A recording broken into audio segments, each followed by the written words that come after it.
morning, practice tayo ngayon. Pupunta tayo ng Neo. Babalik ko lang yung laro ko. Na-miss ko lang mag-practice, tsaka may paparating na track day para kahit paano. Maganda yung laro ko. Ma-enjoy ko talaga. Kaya ngayon, prepare natin si Bullet, yung Raider 150 Fi ko. Ready natin siya para sa pang-practice mamaya. Tatanggalin natin yung mga side mirror, yung headlight, papalitan ko ng pang-practice ko. Tapos, yun, para mamaya, naka-ready na tayo doon. Maglalaro na lang. Tara!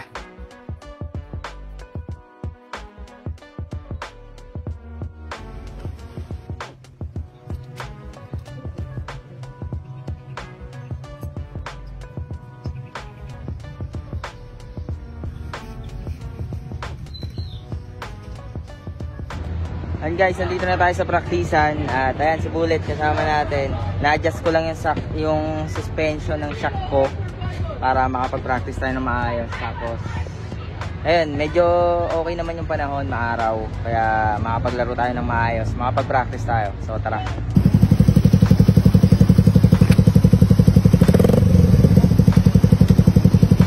Ganito ko sinimulan yung practice ko, nirefresh ko yung sarili ko sa throttle control. Ganon ka-importante sa akin ng basic, kaya sinimulan ko sa throttle control, body position hanggang sa nagpasayad na ako ng tuhod. Hindi mo kailangan magmadali o hindi ko kailangan magmadali dahil mahaba ang oras ko sa practice ko na yan. Kung mapapansin nyo, maliit lang yung ikot ko, halos kalahati lang to ng kalsada. Pinapractice ko rin kasi dyan yung traction control, sinasabay ko na at baka sakaling makuha ko o ma-exercise ko siya.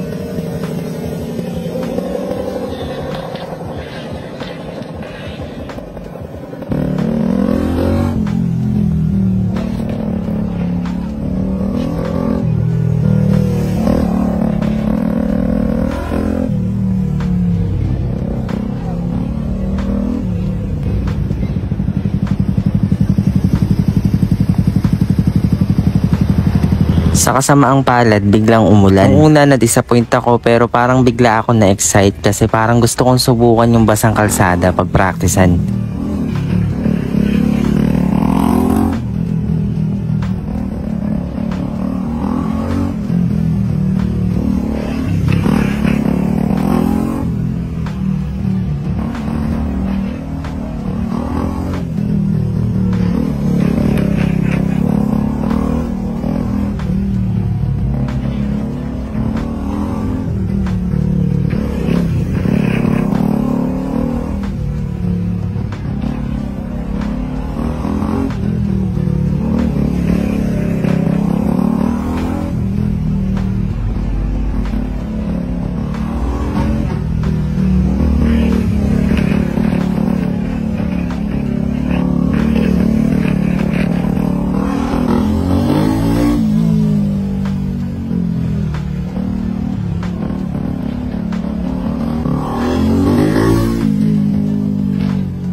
Ayun na nga guys, pagod at nakapag-practice naman kahit papaano, palambot.